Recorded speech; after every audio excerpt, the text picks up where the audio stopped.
Eder, Mech, Pallister. La mattina in cui Liliana scompare, l'egregio studio laboratorio di via Donadoni sembra dormire. State quasi interrogando mi sembra di essere a processo. Va bene, guardate, la filatura dei coltelli a parte che quel periodo là aveva una mole di lavoro quasi il doppio di quello che è adesso. Vi ho fatto vedere quanto tempo si sta per affilare. Naturalmente abbiamo affilato 3-4 coltelli, giusto per calcolare così. E poi c'è il problema di pulirli, di lavarli e di asciugarli. Perciò quelle 2 ore stanno tutte. Se volete mettiamo insieme una quantità dei coltelli di quella volta, facciamo il lavoro e vedrete che siamo lì. Possono dire quello che vogliono, guarda, a me mi interessa, guarda, sentiamo la nostra Ilaria Mura che tu hai dice, parlando del 14, che è ritornato a casa alle 10, 10 e mezza, che ha preso la bici e che è andato a farsi un giro. Poi è rientrato all'1, all'1 e mezza per pranzo. Ma questo delle 10 e mezza non lo dice solo a me, lo dice, abbiamo saputo, è scritto negli atti, anche all'albergatrice. Noi tutti ci ricordiamo male, ma chissà perché, noi siamo 3 anni che diciamo sempre le stesse cose. Io l'orario delle 10 e mezza sta scritto in questura quando io sono andata a fare la mia dichiarazione spontanea. Io in questura sono andata con tutti gli appunti, perché io ascoltando lui in televisione le prime volte sentivo che non stava dicendo quello che era successo a casa mia, perché io parlo sempre di quelle volte che lui è stato a casa mia, delle parole che lui ha detto a casa mia, non quelle che ha detto a Sergio, a Gabriele o a Claudio, perché io non ero presente. Lui diceva le cose che non erano quelle che lui mi aveva detto nell'immediatezza della scomparsa di Liliana, e io il 29 dicembre sono andata in questura e mi sono scritta per non sbagliare tutte le parole, tutti gli orari, quindi inutile che mi venga a dire che non mi ricordo, perché io il mio libricino con gli appunti ce l'ho ancora a casa, io mi ricordo più che bene. Infatti sono andata da mia figlia e gli ho detto: guarda, sta dicendo questo e questo, cosa devo fare? E mia figlia mi ha risposto: mamma, fai quello che ti senti di fare. E io per onore per Liliana, per Sergio, per me stessa, ho detto devo andare. Lui mi racconta che lui il giorno 14 lui esce di casa, poi ritorna. Lui torna alle 10, 10 e mezza. Lui torna alle 10, 10 e mezza del mattino.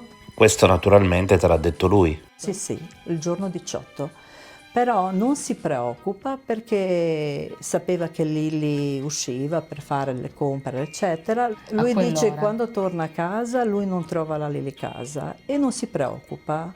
Lui si ferma a casa a poco, poi decide di uscire, di fare alcune commissioni. Non dice di andare né in bici né niente. So solo che mi ha detto che è uscito molto presto e non mi ricordo se mi ha detto che non aveva tornato a fare la colazione, però non ne sarei proprio in questa cosa sicura al 100% il motivo perché torna a casa. Sono sicura che lui mi ha detto che lui torna 10, 10 e mezza, ma non si preoccupa minimamente perché la Lili non era a casa. Lui mi dice che torna e poi torna a uscire. E poi successivamente lui torna a mezzogiorno e mezzo, l'orario di pranzo. Quello che dice questa signora qua sono cose che dice lei. Io non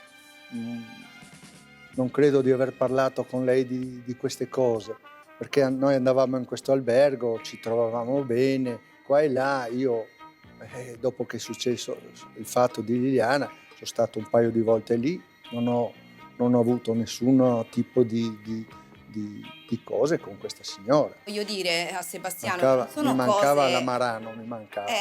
Se siamo qui, signor Visentine, perché siamo tutti per lo stesso motivo, per parlare, no?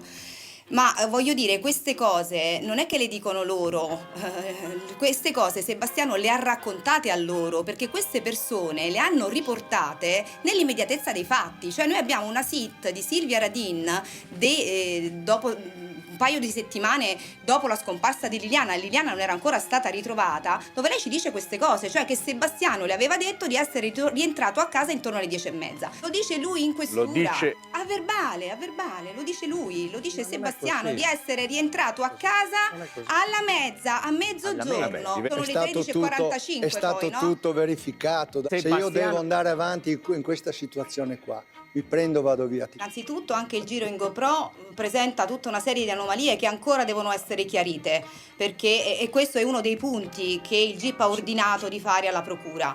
E poi il problema, come dicevo la volta scorsa, è sono quelle 3 ore di buco, anche perché Sebastiano 3 ore in quel magazzino, noi abbiamo fatto un'analisi comparativa, non c'è mai stato, perché tutte le volte che aggancia il suo cellulare, la cella compatibile con il suo magazzino, 3 ore non c'è mai stato. Noi avevamo chiesto anche di fare un'analisi comparativa sui consumi di elettricità all'interno del magazzino, però purtroppo anche questo la procura non ce l'ha accolto. La mattina in cui Liliana scompare, l'egregio studio laboratorio di via Donadoni sembra dormire. È strano, ma allo stesso tempo conferma quello che dice Sebastiano, che per fare insomma per affilare i coltelli c'è una frequenza, no? Ci sono dei consumi alti poi bassi, alti poi bassi, questo è quello che ci dice. Però questa attività viene fatta dalle 9:15 alle 10:15. Dalle 10:15 c'è una diminuzione fino a proprio quasi un'assenza, quindi dice il nostro consulente, compatibile proprio con qualcosa di minimo che consuma energia elettrica. Questo è il primo dato che ci consegna. Poi se lo agganciamo al fatto che c'è quel buco sul telefono, insomma sui tabulati. Sebastiano descrive il suo egregio laboratorio come fosse grande quanto un centro commerciale, in realtà è grande, circa 10 metri quadrati o poco più. Più volte insomma, ha riferito Sebastiano che probabilmente si trovava in una zona del magazzino e quindi il telefono non prendeva perché c'è un'assenza proprio di attività, o meglio ancora risulterebbe offline, ho spento il telefono in quel lasso di tempo, quindi per noi è rilevante. Poi vorrei aggiungere un altro aspetto: proprio in questi giorni abbiamo appreso, adesso lo dobbiamo verbalizzare, che qualcuno c'è stato nello studio, nel laboratorio di Sebastiano, e sembrerebbe che il telefonino prendesse, tant'è che Sebastiano più volte ha risposto al telefono mentre si trovava in questo. Conferma questo aspetto poi perché il pomeriggio ci ritorna e in quell'ora che sta nel magazzino, nello studiolo, come lo chiama Sebastiano, il telefono prende e ci sono delle attività, insomma i tabulati ci dicono questo. È un'anomalia che non convince, perlomeno non rispecchia quello che ci dice Sebastiano. Io voglio parlare con tutte le persone che stanno guardando. Bisogna provare cosa vuol dire perdere la moglie, non vederla più tornare a casa. Cioè io l'ho detto anche in procura, io ho anche adesso dei momenti veramente che non mi ricordo niente, a volte mi ricordo qualcosa, ma se io dovessi adesso dirmi cosa è successo in quel mese lì, non posso mettere le mani sul fuoco, capisci? Cioè questa è la realtà. Se loro hanno questi dubbi, queste cose, queste prove, che vadano in procura. Ma la allora domanda... basta, cosa vengono a starnazzare qua? Se non ricordi cosa hai fatto in quei giorni, come fai a essere sicuro di non aver detto di essere tornato a casa quella mattina alle 10:30? Giorno 14 me lo ricordo. Io adesso l'altra volta, se dovessi mettere insieme le cose, però di quei giorni lì, fino a che io sono andato in questura, sono venuta la polizia da me, hanno controllato, guardato, una cosa e l'altra. Però se devo mettere insieme le cose adesso non sarei capace. Poi ci sono solo loro, cioè io vorrei che venisse anche una persona esterna, 5 persone che parlano Sebastiano, di questo. Io non devo giustificare a loro, no, ma non io si tratta devo di giustificare no, Sebastiano, alla procura. Cosa vengo a fare qua? Avresti dovuto giustificare alla procura, ma la procura non ti ha chiesto nessuna spiegazione. Cosa vai a fare a Milano? Ti vai a fare un bel giro perché ovviamente hai il viaggio pagato e gironzoli con la bicicletta per le vie. Che vengano loro, no? Ma loro rappresentano delle persone. Che vengono loro. Ma non si tratta di andare... Ciao tutti quanti, addio. Cosa vengo a fare qua? Non è possibile essere sotto interrogatorio non sei ogni sotto volta. interrogatorio. Perché non parliamo di Claudio, Ci di quello arriviamo. di ieri? Adesso... Perché non diciamo quello? Come si anche... fa ad andare in televisione con un cartello così? Ma veramente abbiamo toccato il fondo lì, Sebastiano, hai sbagliato con alcune persone e sei stato querelato. Non capisco però la tua sportività nel non querelare a tua volta chi ti ha offeso in modo pesante. Questo lascia pensare male, dovresti farlo. Cioè di loro sono tutto tutto a posto, tutto tranquillo, tutto beato. Sulla Vedevo che credibilità si delle dichiarazioni di Silvia, io vorrei aggiungere un particolare che per noi è fondamentale. Silvia parla della busta dell'immondizia, è qualcosa che gli riferisce Sebastiano e lo dice agli inquirenti, quando ancora le immagini di Silvia che esce da casa con le buste non esistono, non ci sono. Quindi è qualcosa che è stata riferita da Sebastiano. Quindi è qualcosa che Silvia riporta ai carabinieri quando ancora la Liliana non viene ripresa. Quindi è qualcosa che viene detta da Sebastiano per dire che va a dichiarare la verità, le informazioni che Sebastiano riferisce a Silvia, senza nessun tipo di accusa, io lo ripeto sempre. Io sono sereno, tranquillo, Ma- fisiologico questo. Quando sarà il momento, verranno fuori queste se non cose ora qua. quando, Lo diceva dico alla qualcuno, no? dottoressa Marano. Quando sarà finito tutto, verrà fuori. Ci sono dei motivi. Cose gravi? Non lo so, può essere. Per me sì. Cosa pensi di quella gente che crede tuttora nel suicidio? Dice le cose come sono, capisci? Quindi Liliana si è suicidata perché c'era l'imbuto? Questo sono pienamente d'accordo. Con la Anche te lo vita. dirò dopo, quando c'è Sterpin, te lo dirò io perché penso E butto. i tre- Adesso, la questione dei famosi, della banda degli onesti, quando sarà il momento parleremo di questo. Sebastiano, ti conviene dirlo ora, se no moriremo tutti di vecchiaia. Non è Sono arrivato.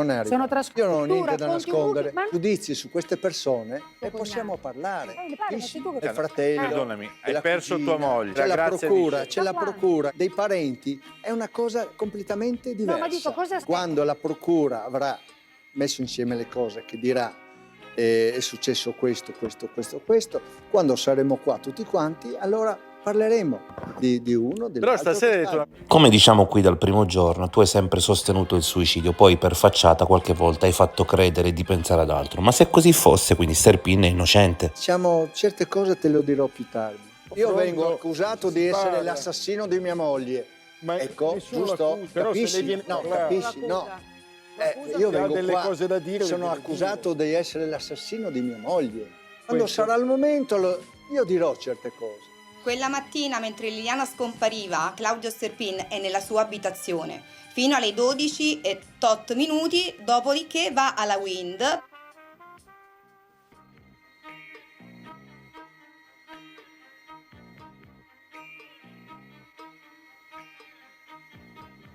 Ehi, non dimenticare di iscriverti a questo canale.